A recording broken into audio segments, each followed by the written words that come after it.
Hello everyone, good morning. Welcome back to all of you. I hope आप सब लोग अच्छे होंगे। आज मॉर्निंग 4 o'clock उठ गई मैं। आज मेरे हस्बैंड को मीटिंग के लिए कहीं बाहर जाना है और वीकेंड का टाइम है। वीकेंड में बच्चों को पेरेंट्स चाहिए होते हैं और हम लोगों ने बहुत अच्छा एक रूटीन बना लिया था अपना कि सैटरडे संडे हम लोग बहुत सारा क्वालिटी ऑफ टाइम आरव के साथ स्पेंड करते थे। तो वैसे ही उसको आदत हो गई है और आज उसके डैडी मीटिंग के लिए बाहर जा रहे हैं। पूरे दिन वो नहीं आएंगे और अभी उनकी फ़्लाइट है थोड़ी देर में, तो वो चले जाएंगे। तो मैं यही सोच रही थी कि मैं पूरे दिन इसको कैसे मैनेज करूँगी, बिकॉज़ वो एक रूटीन बन जाता है तो बच्चे बहुत परेशान करते हैं। और टीवी हो या गेम्स हो, हम लोग कितनी देर तक दे सकते हैं। पूरे दिन भर उनके लिए अवेलेबल रहना बहुत मुश्किल हो जाता है। और यहाँ पे मैं उठ करके अपनी जर्नलिंग कर रही हूँ। मेरे हस्बैंड मुझे देख के हंस रहे हैं कि जब भी मैं राइटिंग का काम करती हूँ वो हमेशा हंसते रहते हैं कि कितना लिखती हो तुम, क्या लिखती हो तुम। तो जो जर्नलिंग करते हैं उन्हीं को पता है। पानी वानी पी लिया मैंने और यहाँ पे मैं जर्नलिंग करूँगी, फिर ब्रेकफास्ट बनाऊँगी। ब्रेकफास्ट के बाद अपने हस्बैंड को भेज करके आफ्टर दैट उनको भेजने के बाद ही मैंने सोचा कि सुबह जितना हो सके उतना काम मैं अपना निपटा लूँ ताकि मैं उसके साथ ज़्यादा से ज़्यादा टाइम स्पेंड कर सकूँ। तो बालकनी में पीछे यहाँ पे एक वॉश बेसिन है, तो यहाँ पे बस सब लोग ब्रश करते हैं। तो इसको मैं अल्टरनेट डे पे या हर तीसरे दिन क्लीन करने से भी ये साफ़ रहता है। तो वॉश बेसिन में मैंने हार्पिक डाल दिया है और यह हार्पिक मैं बाहर ही रखती हूँ बालकनी क्लीन करने के लिए और इसको क्लीन करने के लिए। और ऊपर मैंने यहाँ पे मिरर है तो मिरर को भी मैंने कोलिन से इसको क्लीन कर दिया है। और वॉश बेसिन के लिए मैं बहुत टाइम से सोच रही हूँ कि एक जो आयरन वाले ब्रशेज़ आते हैं जिससे कि स्टव के जो बर्नर्स वगैरह होते हैं वो सब भी क्लीन कर लें। तो वैसे वाला मैं बहुत टाइम से सोच रही हूँ, लेकिन जब भी कुछ भी मैं ऑनलाइन ऑर्डर करती हूँ तो मुझे वो याद ही नहीं आता है। तो यहाँ पे मैं इसको एक ओल्ड स्क्रबर में अलग से रखी हूँ, उसी से मैं पूरा इसको हार्पिक को फैला देती हूँ और तुरंत ही मैं इसको वॉश कर देती हूँ। सोक करने की इसको ज़रूरत नहीं पड़ती है। और एक ओल्ड टूथब्रश रखी हूँ, उसी से मैं पूरा एरिया क्लीन कर दूँगी। तो अगर मैं वीकेंड में इसकी सफाई करती हूँ तो पूरा जो आसपास का जो टाइल्स का एरिया है वो सब भी क्लीन कर देती हूँ और जिसमें ब्रश रखते हैं उस ब्रश स्टैंड को भी मैं सब कुछ क्लीन कर देती हूँ। अदरवाइज़ अगर वीकडेज़ में करती हूँ तो ओनली सिंक एरिया और मिरर अगर गंदा हो तो मिरर को क्लीन कर देती हूँ। तो हार्पिक से बहुत अच्छे से क्लीन हो जाता है। अगर बहुत ज़्यादा स्टेन हो तो इसमें थोड़ी देर के लिए जहाँ भी स्टेन हो ना उस एरिया पे एसिड डाल करके भी थोड़ी देर के लिए छोड़ सकते हैं।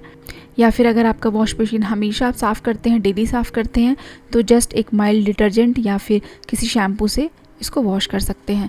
तो पूरा वॉश बेसिन मैंने बाहर नीचे ऊपर पूरा मैंने अच्छे से साफ़ कर दिया। और यहाँ पे ब्रशेज़ को भी मैंने अच्छे से वॉश करके नॉर्मली ऐसे ही रख दिया।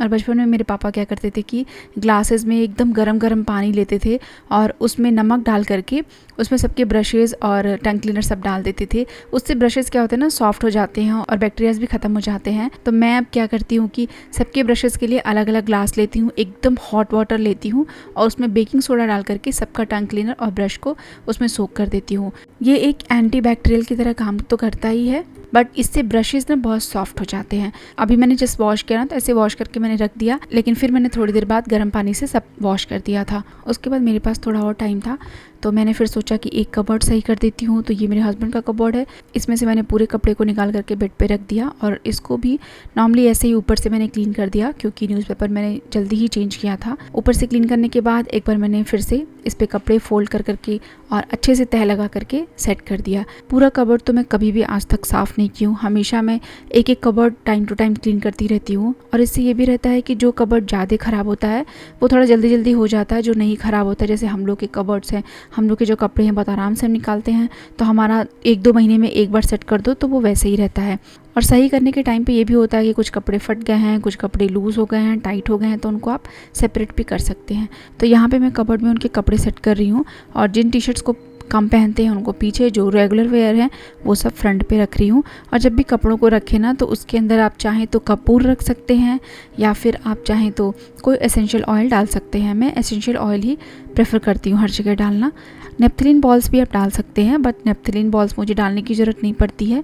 बस स्मेल के लिए, मतलब अच्छे स्मेल के लिए मैं एसेंशियल ऑयल ही यूज़ करती हूँ।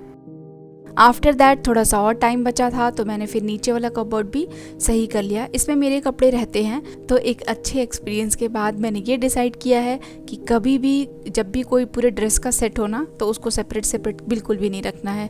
कभी भी जल्दीबाजी में चाहिए होता है और ऑलरेडी रेडी हो जाओ और उसके बाद उसमें से कुछ ना मिले तो बहुत दिक्कत होती है। ऐसा मेरे साथ हुआ था, मैंने पूरा ड्रेस पहन लिया था और दुपट्टा मिसिंग हो गया था, और उसकी वजह से जब पूरा तैयार हो जाओ फिर उसके बाद अब जाने के लिए आप रेडी और दुपट्टा खोज रहे हो, तब उस टाइम पे बहुत दिक्कत होती है। तो तब से मैं पूरा जो सेट है एक ही साथ रखती हूँ। कुर्ते को फोल्ड कर लेती हूँ लंबा और उसी के अंदर बॉटम और दुपट्टा डाल करके भी अच्छे से उसको सिक्योर करके रखती हूँ ताकि कहीं से भी मिस ना हो, क्योंकि दुपट्टे के क्लॉथ के ऊपर भी डिपेंड करता है कि वो कितनी देर तक उसमें स्टे कर सकता है।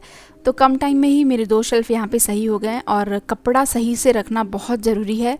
एकदम नीट क्लीन भी लगता है, और हमारे पास इतने सारे कपड़े होते हैं, अगर वो सही से ना रखो तो फिर लगता है कि कपड़े ही नहीं है पहनने के लिए। और नीचे के 2 और शेल्फ्स हैं तो उनमें तो मिसलेनियस थिंग्स रखती हूँ मैं, तो उनको मैं बाद में सही करूँगी। इसके बाद अब मुझे नहाने जाना था, तो मैंने सोचा कि 5-10 मिनट और रुक करके और फेस पैक भी एक लगा लेती हूँ। तो ये मेरा ऑल राउंडर फेस पैक है, मुल्तानी मिट्टी का फेस पैक। कुछ भी सोचने की ज़रूरत नहीं है, मुल्तानी मिट्टी बाज़ार से लेकर के आइए, उसको एक बॉक्स में रख दीजिए। एक तो ये बहुत सस्ता भी होता है और फेस के लिए ना बहुत कूलिंग भी रहता है। अगर आपको बहुत सारे पिंपल्स आते हैं, आपका जो फेस है वो बहुत ऑयली है, तो आप मुल्तानी मिट्टी का पैक ज़रूर से लगाइएगा, आपको बहुत आराम मिलेगा। अगर आप हफ्ते में 1 दिन भी लगाएंगे तो बहुत अच्छा, मतलब इफेक्ट उसका काफ़ी अच्छा होता है।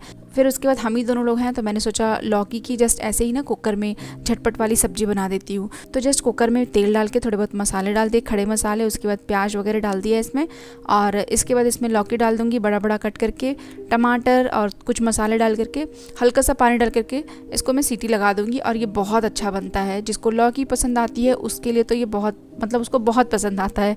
और एकदम सिंपल सा बनाना था, मिर्ची बिल्कुल नहीं डालना था क्योंकि हम दोनों लोग के लिए था, तो मैंने मिर्ची बिल्कुल नहीं डाला, इसलिए ऐसे एकदम सिंपल सा बन गया है। अगर आप इसमें हरी मिर्च और लाल मिर्च डाल करके बनाएंगे तो थोड़ा सा और स्पाइसी और थोड़ा और टेस्टी बन जाता है। तो 10-11 बजे तक का टाइम तो बहुत अच्छा था, उसने अच्छे से अपना खेल रहा था, अपने काम में बिजी था। उसके बाद वो सर्च करता है एक्चुअली हमें, तो मैंने सोचा नहा वहा लेती हूँ और उसके बाद हम लोग लंच करेंगे साथ में, कुछ टीवी में देखेंगे हम दोनों लोग और लंच करेंगे। उसके बाद देखते हैं कि उसको क्या उस टाइम करने का मूड है, उसके हिसाब से प्लान करेंगे। और मैं भी देखूंगी कि कुछ ऐसा काम हो जिससे कि मेरा भी काम हो जाए और उसको भी मज़ा आए। तो उस तरीके का थोड़ा टाइम स्पेंड करना वीकेंड में मेरे लिए ज़्यादा ज़रूरी होता है, क्योंकि वीकेंड में बहुत सारा और भी काम होता है, और अगर पूरे टाइम बच्चों के साथ रहो तो बहुत सारा काम पेंडिंग हो जाता है। इसलिए जब मेरे हस्बैंड होते हैं ना, तो वीकेंड में उनके साथ वो ज़्यादा टाइम स्पेंड करता है, मैं अपना बाकी का काम करती हूँ और बीच बीच में उन लोगों को मैं ज्वाइन करती रहती हूँ। तो इस तरीके से हमारा नॉर्मल पूरा एक वीक निकलता है। मतलब लाइन से मैंने अभी तक कई सारे वीडियोस डाले हैं जिससे मैंने पूरा वीक का थोड़ा छोटा ग्लिम्स डालते रही हूँ मैं। तो जनरली ऐसा ही होता है पूरा वीक मेरा। तो अभी मैं लंच बना रही हूँ, इसके बाद मैं नहाने जाऊँगी। आफ्टर दैट आपसे फिर से मिलते हैं बट दूसरे वीडियो में। तो हम क्या करेंगे वो सब उसमें आपसे मिलके बताऊँगी मैं।